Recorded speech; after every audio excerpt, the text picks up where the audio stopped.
Bom, e agora que terminaram os processos seletivos em que nós tínhamos vagas de mestrado e de doutorado e várias ficaram por preencher, alguns comentários para quem quer próximo ano tentar uma vaga aqui connosco. Primeira coisa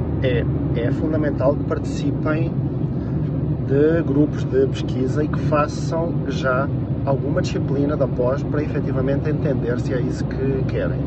Porque a ideia romântica de fazer mestrado ou doutorado é só isso, uma ideia. Pelo menos aqui connosco, de romantismo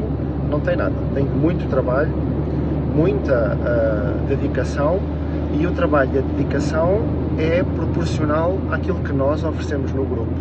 Quem trabalha tem, quem não trabalha tem a consequência. E para fazer o projeto é fundamental definir qual é o tópico matemático que vai ser foco de atenção. Porque nós fazemos pesquisa em educação matemática e assumimos explicitamente que não é educação e, portanto, tem que ter esse tópico matemático em que vamos focar a atenção no conhecimento e na prática especializada do professor de matemática, desde a educação infantil até ao ensino médio e até no formador de professores. Depois de definir esse tópico, então são elencadas as questões de pesquisa relacionadas com essa prática e com esse conhecimento especializado, de modo a que efetivamente possamos, não como objetivo de pesquisa, mas como objetivo da formação associada, contribuir para desenvolver esse conhecimento especializado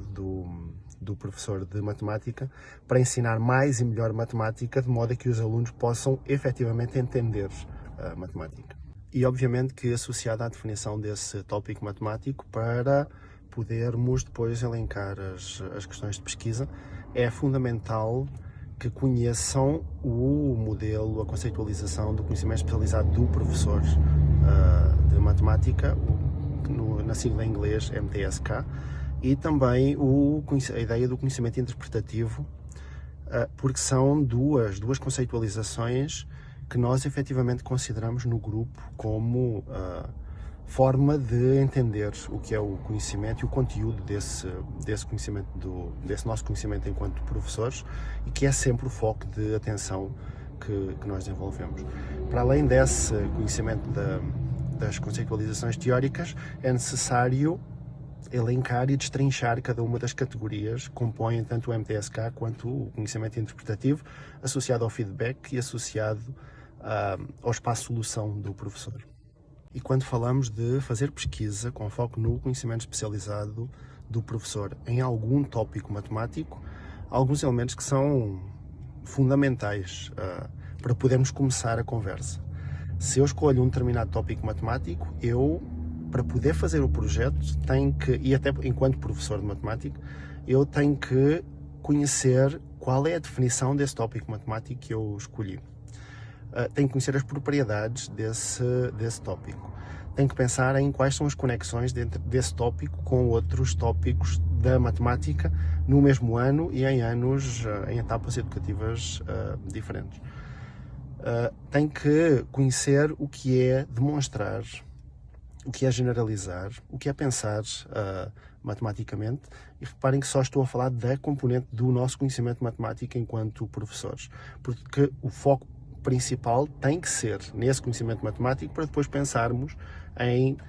como fazer essa implementação das tarefas que nós preparamos em contexto de sala de aula para fazer a coleta de informações. E claro que esse conhecimento matemático vai estar sustentado na preparação e implementação das tarefas para a formação, que vão estar associadas à pesquisa, porque sempre fazemos pesquisa associada em um contexto formativo e, portanto, temos também que pensar, até para a elaboração do projeto, pensar nos recursos e nas estratégias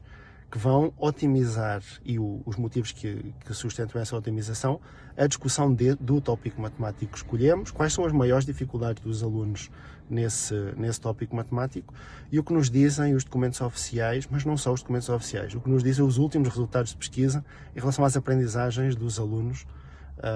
nesse tópico, e todas essas 6 dimensões têm que ser discutidas já de princípio no projeto, para que possamos ter um ponto de partida para a discussão posterior para podermos desconstruir algumas desses entendimentos e construir um entendimento mais especializado. E estas são apenas algumas das ideias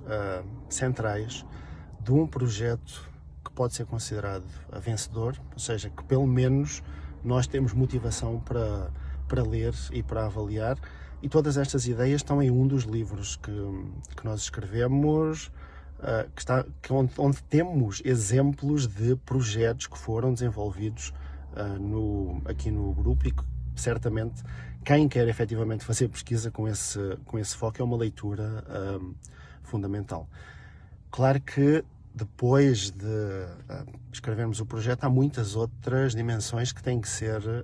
refinadas, mas pelo menos aqui é um ponto de partida. Sem estes elementos, dificilmente alguém consegue escrever um bom projeto que possa